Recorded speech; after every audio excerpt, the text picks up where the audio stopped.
हमारे पूरे ब्रह्मांड का अस्तित्व, उसमें सब कुछ लगभग 30 संख्याओं पर निर्भर करता है। फिजिसिस्ट्स इन संख्याओं को फिजिकल कांस्टेंट्स कहते हैं। अब ये संख्याएं हमारे ब्रह्मांड में पाए जाने वाले मौलिक भौतिक स्थिति के ठोस मूल्य है।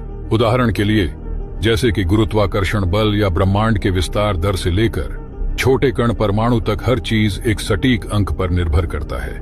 मगर दिलचस्प चीज तो यह है कि इनमें पाए जाने वाले हर एक संख्या एकदम सटीक रूप से संतुलित रहता है। यदि वास्तव में इनमें से किसी भी एक संख्या का एक पतले से हिस्से में फर्क पड़ता है, यानी 10% प्लस या माइनस के हिसाब से, तो फिर जैसा कि हम जानते हैं, इसके अनुसार कोई भी जीवन और ब्रह्मांड का वजूद नहीं रहेगा। उदाहरण के लिए मान लीजिए, यदि गुरुत्वाकर्षण का निरंतर थोड़ा अधिक या कम होता, तो फिर प्रारंभिक ब्रह्मांड के तारे जीवन आवश्यक तत्वों को उत्पन्न करने के लिए बहुत गर्म या फिर ठंडे होते।